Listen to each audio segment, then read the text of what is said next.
Hi, I'm Amy. And I'm Steven.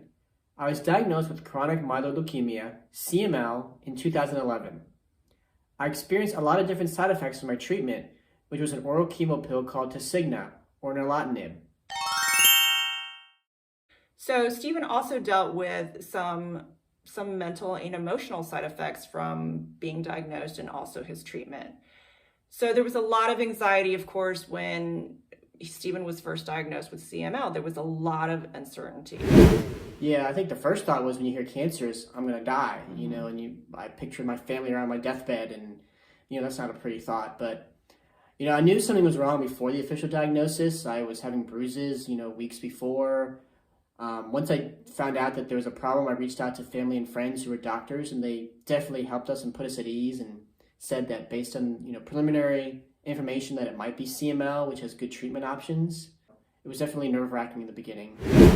And once Stephen was officially diagnosed and he started with appointments, lab work, treatment, there was frustration there too.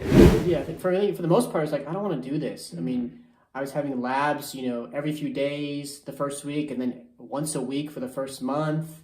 And that was, 2 or 3 hour time commitment because I had to go into the hospital, get my labs, wait about an hour and a half to get the results, talk to a doctor, and then go to work. And I wanted a normal schedule. I didn't want to have to deal with labs once a week and popping pills and getting poked and, all the time. And it just wasn't fun. Right.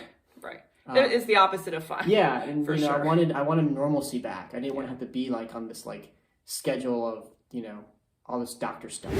So eventually things you adjusted, right? I mean, unfortunately, I think these doctor appointments and all the lab work is kind of part of your life forever. You get to a new normal. But you get to a new normal. For good or for better or for worse. Yeah. Stephen also deals with some anxiety. Every time he does have to go to the hospital, he gets high blood pressure when the nurse takes his vitals. Yeah, so for some reason, it was interesting at the cancer hospital. The vitals in the leukemia department were basically in this room, and you wait in line to go get them. So I could see other people watching me get my vitals, and I think that was part of it. It didn't feel very private and secluded, and it just felt like I was in an assembly line of getting my vitals. And sometimes it could be another person in the room getting their vitals taken at the same time. So that all added to my nerves.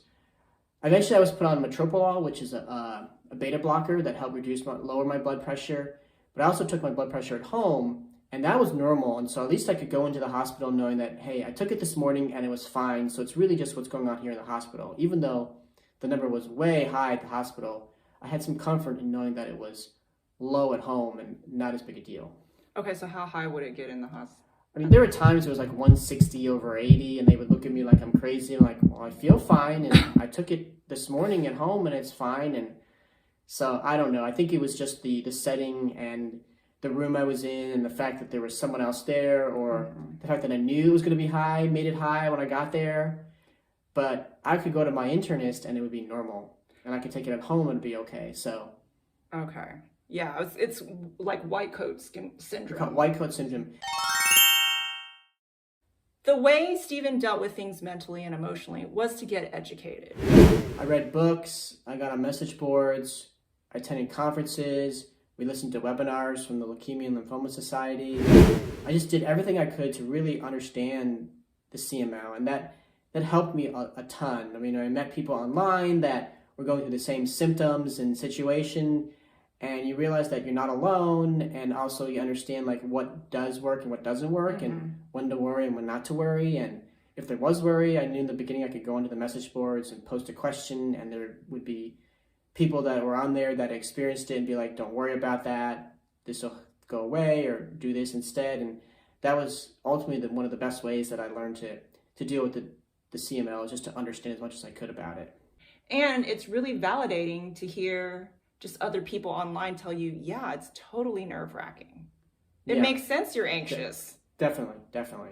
Yeah. Please communicate with your medical team. Right. Don't suffer the side effects alone. Ask questions and don't be embarrassed.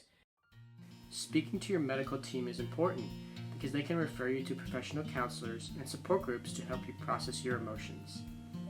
Many hospitals also have yoga and art therapy programs for cancer survivors. There's also plenty of things you can do on your own to help your mental health.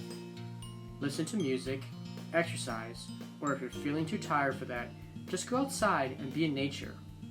You can also meditate and do breathing exercises. Find other cancer survivors to mentor you, or speak to a compassionate friend. Spend some time with your pets. Having a spiritual practice can also be helpful. Don't forget to take care of your physical needs because that has a major impact on mental health as well.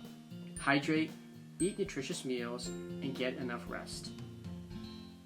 Stephen also likes to track his results, his lab work results, on his own Excel spreadsheet. So for the first several months, I tracked all my blood tests. And this really helped because I could see in the beginning how things were, way out of line, abnormal. And over time, everything mostly got back to normal from the lab work. And then the only thing that was really abnormal was the side effects caused by the drug. So it was nice to see. I would mark if something was like too high, I would mark it as red. And then if it was too low, it would be yellow.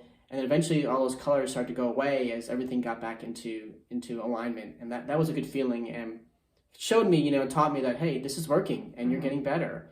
And the drugs are doing what they're supposed to do. And sure, there were times where I saw like a high bilirubin or a low white blood cell count, but I knew since it was months into the diagnosis that that was really related to the drug and not related to something else going on with me. Yeah. So in closing, we're here to support each other and learn from each other. And we're all part of Team Heal, and we want to hear from you. Our question of the day is, what are some ways you manage your mental health? Comment with your answers below and we'll write back. Hit the subscribe button and the bell to join Team Heal. We all need teammates to support us in living a healthy lifestyle. We're here to coach cancer survivors and caregivers on how to live healthy lives. And we want you to be part of our team of healing. We're Amy and Stephen from the Heal Every Day Together channel. Check out the link below to our website to find out more about our program for cancer survivors and caregivers. Thank you for joining us today. Together we heal.